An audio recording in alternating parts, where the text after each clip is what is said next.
We're American made.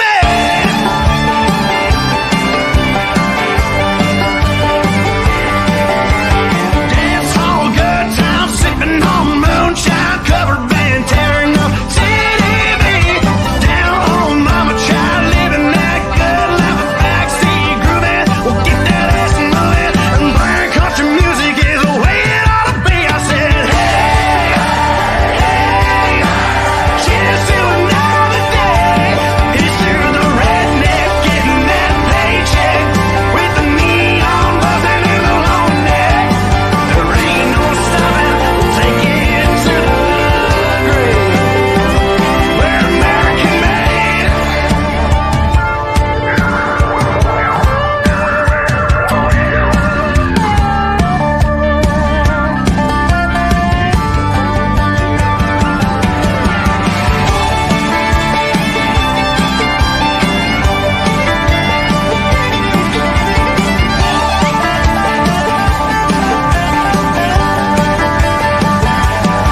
I said, hey, hey, cheers to another day.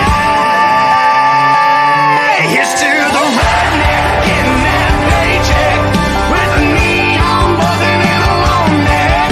There ain't no stopping, take it to the grave. Nah, there ain't no stopping, take it to the grave.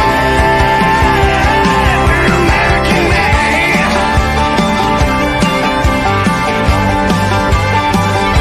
American made. Take it on.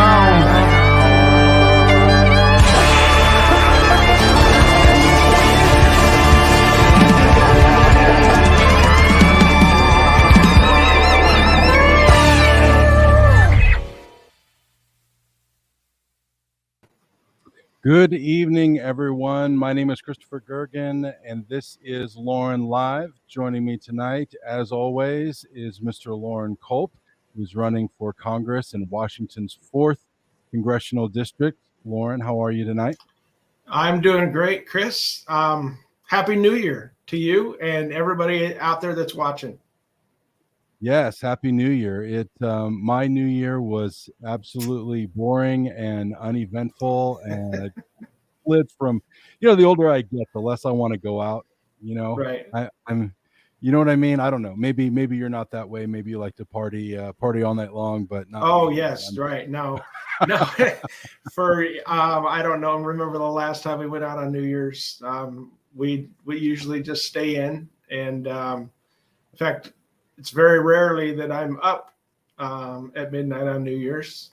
If I was sleeping this year, we had my brother Wade and his wife Joy came over for New Year's, and I was up. But if I had been in bed asleep like I am usually, I would have gotten woken up because people around me definitely like to celebrate. Lots of fireworks and I think a few gunshots.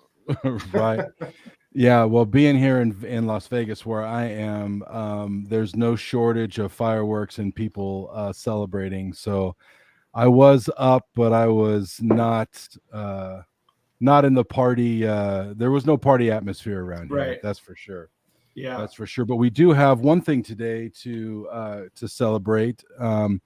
Your good friend, who is when you were police chief, you took your oath of office seriously. You took Right. your oath to support and defend the Constitution of the United States seriously. It's why you were won the Police Chief of the Year award from the Constitutional Sheriffs and Peace Officers Association. Actually, the police chief of the decade. Oh, But I'm yes. sorry, police chief Yes. of the decade. Okay, and which was phenomenal. That was huge. I think that happened back in 2019, I want to say. Yeah, And that was incredible. I remember that was a great honor for you. Washington State does have a few very, very good constitutional sheriffs, one of which is your good friend, Sheriff Bob Songer, and of course his lovely wife Fran. They are down in Klickitat County. So why don't you share the news with the folks today with Sheriff Songer? Yeah, well, Sheriff Songer and I were the first two law enforcement executives in Washington State. to come out against that anti-gun initiative. And I've gotten to know him fairly well since. And him and his lovely wife, Fran, just talked to them last week. And we're going to have a meet and greet in Goldendale, because now, I don't know if everybody's heard, but Klickitat County, where Sheriff Bob Songer is the sheriff, Klickitat County is now in the 4th Congressional District due to the redistricting.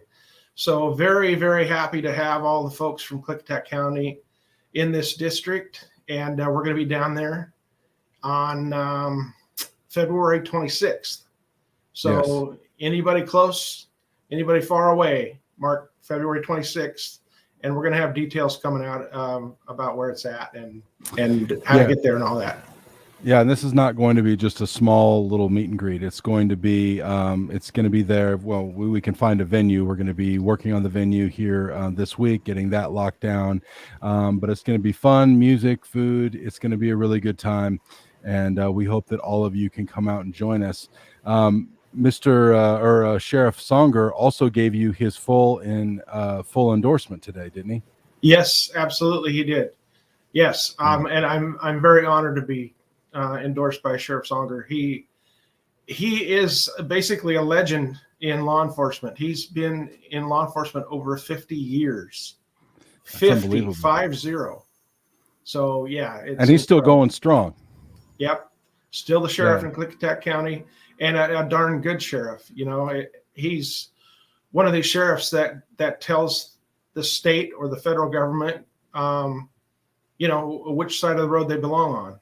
If there's any attempt to violate citizens' rights, he's very vocal, doesn't hesitate to stand up, and that is a good sheriff. You know, that's the sheriff's job. That's the job of everyone in public service, is to stand up for citizens' rights.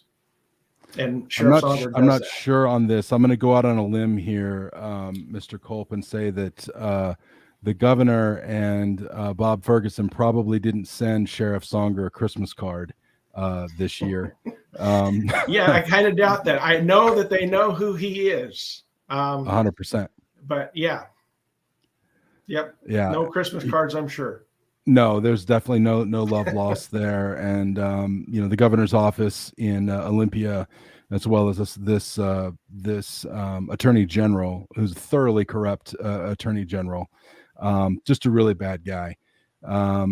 As corrupt as Inslee is, Inslee's more of a doofus and a goofball. He's surrounded by smart people that kind of run his show, and he just gets up and talks. Ferguson is thoroughly corrupt, and he has tried numerous times, ladies and gentlemen, to strong arm and to leverage Sheriff Songer, and Sheriff Songer has stood strong every single time, and basically told the attorney general where to go shove it. Also, Sheriff, is it Udell? Yes, just Sheriff north of him Udell from Yakima County is also another fantastic sheriff. Yes. And who supported us supported you rather in your run for governor, and has been fantastic in pushing back on the left. So there are some bright spots, ladies and gentlemen. I know it doesn't feel like it all the time. It feels like it's just what's the next light at the end of the tunnel is just the next oncoming train. But there really are some bright spots in Washington, and there's a lot of very conservative people who are in public service. We just need more of you people to run for political office, and so we can have more conservatives involved. Yes. Not just like running. Like I've said a million times, if someone doesn't feel like they want to run for office, you can become a PCO, precinct 100%. Committee officer. You can volunteer for that. Just contact your county chairman, and because there's a lot of those that are not filled. So those people vote for the county chair, and they vote on the planks of the party, and they vote on who is going to go to the state to represent your county and your precinct, your district. So a very important position. I urge everyone to, at the very least, be a PCO. And, if you don't want to run, but everybody, regular people, that's what we need. We need people with common sense, people who know what's like in the real world to run for office. So if you don't want to do it, find somebody who is running and support them. Volunteer for the campaign, donate to their campaign. This is it. If we do not get back control of our out of control government with these 22 elections, I'm afraid of what's going to happen, honestly. I absolutely agree with you. And I think there's, if we don't get a handle on this, we've already had a question about voting tonight in the comments. I can see the comments as they come through. There are steps that we're taking internally. In fact, I just had a meeting with the staff last week regarding ballot watching and so forth, and how we're going to attack that. That's something that is absolutely, fraud is number one on our radar. Election integrity. I know, Loren, you've talked a lot about that. Yes. On the campaign trail. If we don't have election integrity, as you say all the time, we don't really have anything. That's right. We have to get control of our elections, and it's harder to do nefarious things on a more local level. On a statewide or national level where there's so many, it's easier, but when you get down into the congressional district or your county or your city, it's a lot harder for any fraud to get by people. It's true. Absolutely. That is definitely true. One side note, Loren, something we in our pre-production meeting that we forgot to discuss that I just remembered. So those of you that have made orders through the store, through the campaign store, so the supply chain, I mean, if you're in Washington State and you're watching this, you know that you have had Snowmageddon, I think is what they were calling it. Because Governor Inslee decided to fire most of the snowplow drivers and decided to fire a bunch of the police officers and first responders, and I don't know, pretty much a lot of the people anybody that he could, he did. Yeah. So now I think I-95 or the Interstate 90 I-90 was closed. All the passes between the eastern side of the state and the western side of the state, there was no way to get from eastern Washington to western Washington unless you flew a plane. And and add that to all of the supply chain issues that are going all across this country. Right. And it's hard to get products from one place to another. Having said all of that, it's why we're slow on getting the orders out. We do have all the orders. We are processing all the orders. We just made a shipment of flags. Those of you that ordered flags, those went out. I think there was a few other things that went out, but we're still waiting on cups. We're still waiting on hoodies. We're still waiting on shirts. But I mean, it's literally once we get the shipment in, so we can print all those things, it would be just a couple of days. And so until the supply chain gets done, until we open the passes, so UPS and FedEx and the Postal Service can get over the western part of the state, what we're going to do is we're going to shut the store down just until, because we don't want to be taking orders and then having you guys sit at home waiting, wondering where your stuff is. So we're going to shut it down. We're just going to pause it. When everything opens back up, we'll open the store back up, and then you guys will be able to get all your merch and swag and stickers and all that kind of stuff again. So, it's bad when I believe I would put in the first order and I didn't get my stuff. So it's bad. So we don't want anybody waiting around for their stuff. So I believe that we've contacted everybody that put in an order. But now we need to just cancel the store until we get stuff that we need to print to send out to everybody. So temporary, hopefully. Yes, temporary. Yep. And it was a super awkward conversation to have with the boss, wanting to know why he didn't even get his own order. So, but we're going to get it fixed, ladies and gentlemen. So we've got a situation in Washington, D.C., January 6th, the day that will live, the second day maybe that will live in infamy. The left has made this, and the right, many on the right. Worse than 9/11, they say. That it's even though the only people that were killed were actual protesters. Nobody from Congress was actually killed or frankly ever in danger. But anyway, I digress. So the J6, January 6th, the J6 Commission is something that has been a hot topic. And I know in the media, Loren, you have been discussing this and will be discussing this. Why don't you walk through for the folks at home, what the J6 Commission is, and what sort of implications it has for the We the People movement? Well, this is the brainchild of the left. They wanted a commission to investigate the January 6th event at the Capitol where people broke in, which is a crime, obviously. This is the brainchild of Nancy Pelosi and all of her friends on the left. And it is, just to get right to the point, it is nothing more than political theater. It's supposed to be a bipartisan commission, but she wouldn't let any conservatives on it. She allowed a couple rhinos on there. So all this boils down to is they're just trying to discredit President Trump and the America First movement and the patriotic movement. You and I, all of you that are listening, that's all this is. They're just trying to discredit that and continue this and run it out as long as they can to distract everybody.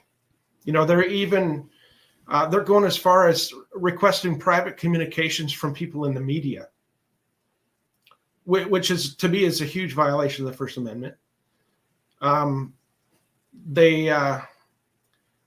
They're investigating things that aren't even related to January 6th. They're trying to get private communications. And then Adam Schiff, the far left loony liar, the guy that was screaming Russia, Russia, Russia all the time. It's just a tool for him to dig into people's private information, private communications, and then edit it, which he did. He edited tweets from people and put it out as fact, just like he was trying to do the Russia thing. He's a total fraud, a total liar. And this is just political theater for them to continue doing what they do. It's really astounding how the DC elite have locked up a lot of these January 6th protesters, leaving them in jail, not giving them any sort of bail, anything like that. And then when you look at the Kenosha riots, you look at the riots in Seattle with Chaz and Chop and that goofball stuff, and all of the riots and looting that happens in Portland, Oregon, and across the St. Louis, East St. Louis, they had riots and so forth.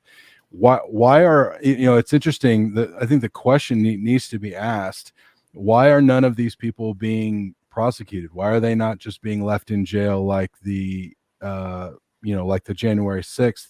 If none of this is political, Loren, which is their contention. Oh, this is not right. This is not partisan. This is not to keep Trump from winning in 2024.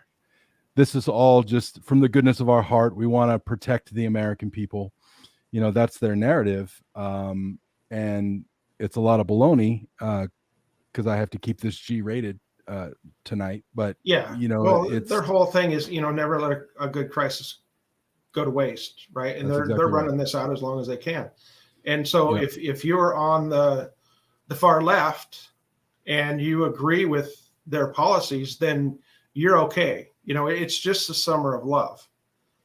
Looting and burning summer of love. Right. And assaulting police officers, that's okay. The police are bad. The protesters are good, right? Leave them alone. They're just protesting. But if you tend to lean to the right, anything you do is criminal as far as they're concerned. And you're not getting bail. You're not getting released the same day that you're arrested, like the people on the left. It's totally political. And it's been said many times, there's a two-tiered justice system in this country. And as far as Nancy Pelosi goes, if you're on the left and what you're doing fits the narrative and you can cause disruption, then go for it, as long as you're on the left. And I don't think that any of that is being allowed accidentally. I believe that it is on purpose. And I think that what is at the root of this is, if things can get so bad, so out of control in major cities all across the United States, then the citizens are going to scream for the federal government to step in and do something about it. That's the last thing that we need to have happen. Law enforcement needs to be handled at the local level. We don't need Joe Biden and all of his cronies dictating what's going on in law enforcement in our local community. That's for the sheriffs, the police chiefs, the people local who we elect. The sheriffs in every county in this state are elected by we the people. They are answerable to we the people. If we have federal control of our law enforcement, which I believe is the goal, then we've lost control of our communities. Can That's you imagine exactly right. trying to get a hold of Joe Biden to complain about what one of his officers are doing? If you have a problem with what a deputy's doing, you can get a hold of your local sheriff. You can go talk to your local police chief, at your city council, the commissioners, and you can get things resolved, at least get some answers. But if we have nationalized police, we're in real trouble. Well, we've seen what nationalized police does. All you have to do is go back. Let's go back to Janet Reno and David Koresh and the Waco tragedy, where the ATF and other agencies burned down and killed, I don't know how many people inside that compound in Texas, regardless of the fact that that dude was, nutty and just, out to lunch. That doesn't make a difference. He still had rights. Right. Yeah. We were just talking. In fact, I was having a conversation with somebody down in Miami this week about, you remember that child, Elian Gonzalez. Elian Gonzalez, yes, they came in guns blazing. Roger Stone, they showed up to his house with CNN in tow, guns fully drawn, ready to roll. Yeah. Project Veritas, they came in, took all of their stuff. No problem. Was it this was here local. I can't remember. Was it I want to say Bundy, but that doesn't sound right. But it was a group of people came and took control of a federal area. Oh yeah. And then, that was over the Bundy Ranch. Yeah. I believe they're in Nevada. Yeah. And then the FBI came in and shot that guy, him dead. Yep. Right. And that's where federal control of law enforcement, that's where that goes. It's interesting that just a year ago, they were screaming defund the police, and now they want to nationalize the police. Maybe they want to defund the police so you'd create so many problems, you would have to nationalize it. Maybe that's what I believe is the purpose of that. Yes. Yeah. That's unbelievable. It really is astounding. Yep.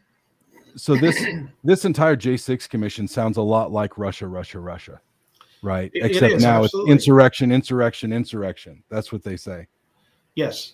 Yeah, and they will continue to try to keep this narrative going. They will probably continue to keep this virus going forever too, so that they can continue to do the fraudulent things that they did with the mail-in voting for the 22 election. We'll see. Well, yeah, that's Omicron turned out to be a nothing burger. They made it out to be this big scary thing, and South Africa, which is not known for cutting edge medical, is kind of shrugged it off and been like, well, that was easy. What's next? Yeah, right. The rest of the world is kind of shrugging this off, and now the Democrats are busy, and Fauci is busy looking for a new narrative. After our wonderful leader wished all of us patriots a holiday season full of death and sickness, and it was just unbelievable.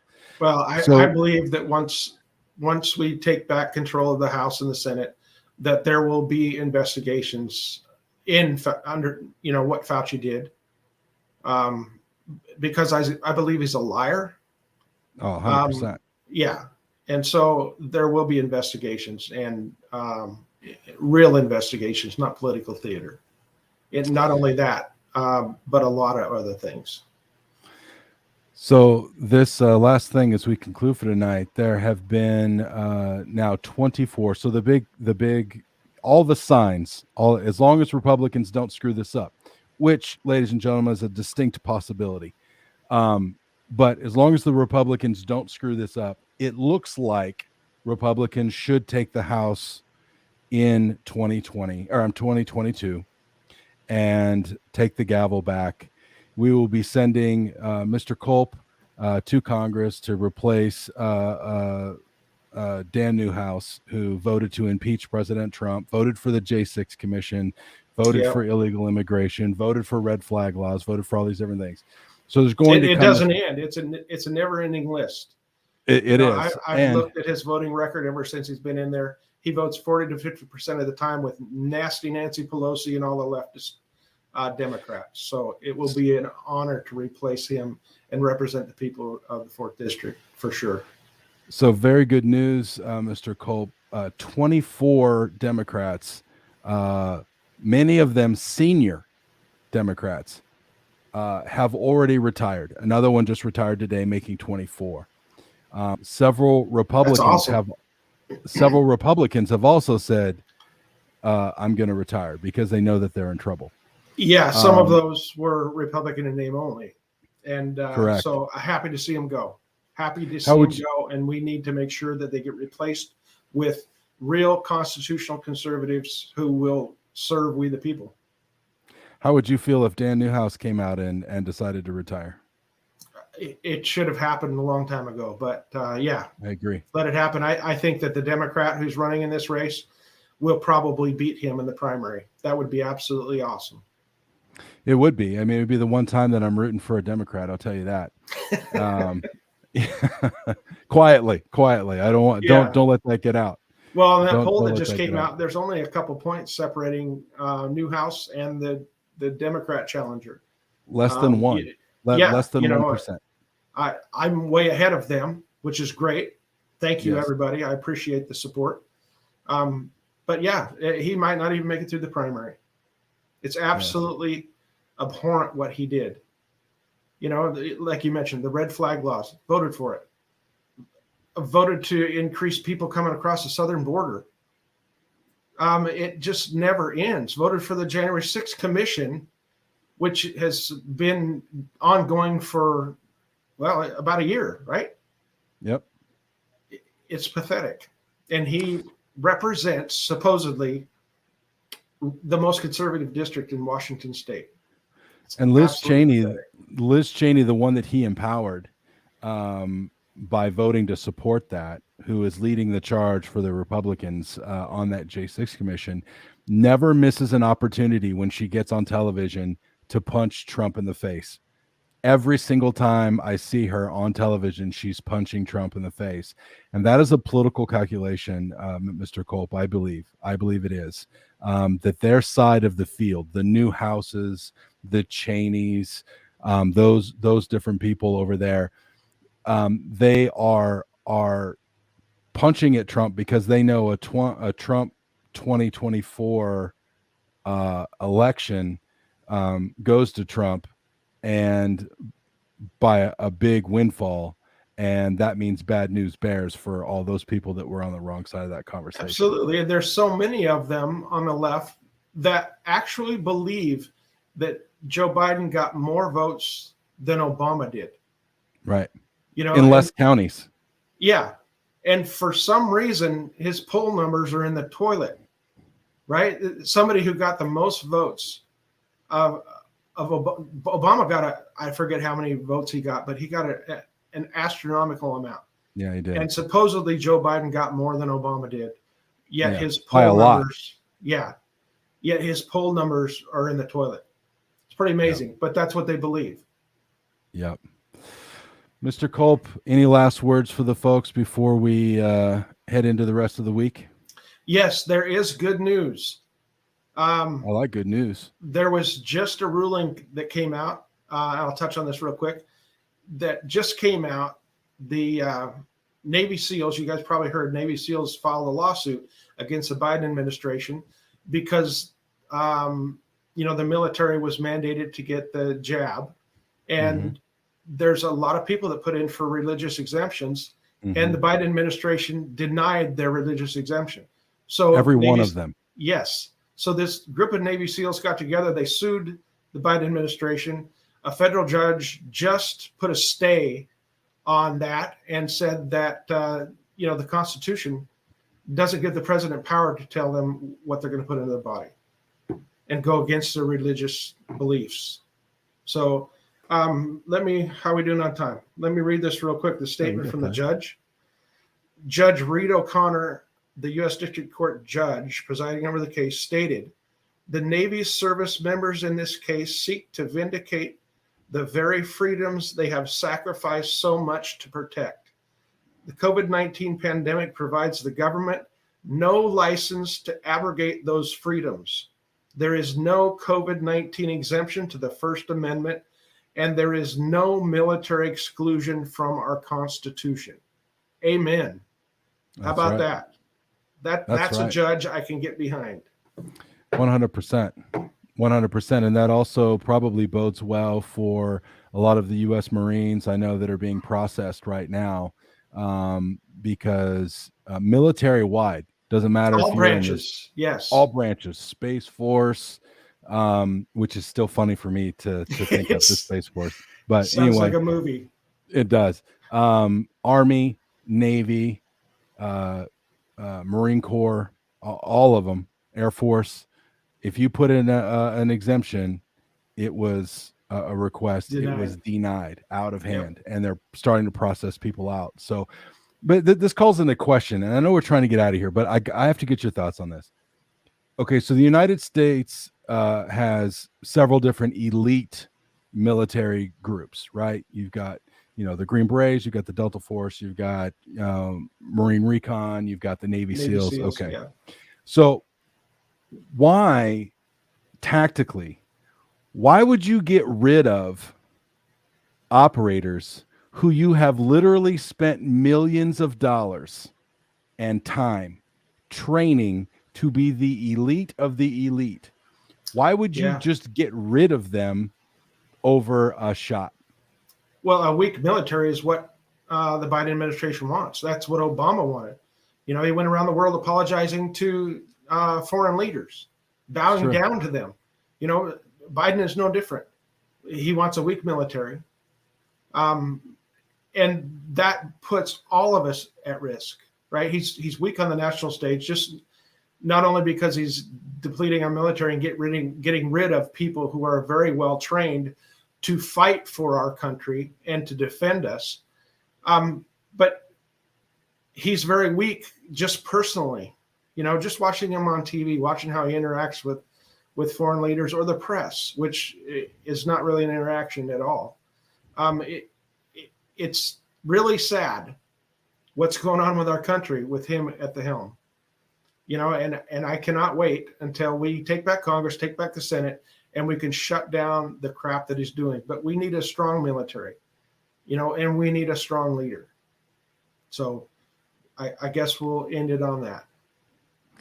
Amen. All right. So this week we got a bunch of great things that are going to come down, and we're going to have a great show for you next week as well. So I'm Christopher Gergen on behalf of Mr. Culp and all of us at the Culp for Congress team. Thank you all very much for joining us. We'll see you next Tuesday, you guys. Happy New Year. And thanks for tuning in. Please share this. Talk to you soon. Good night.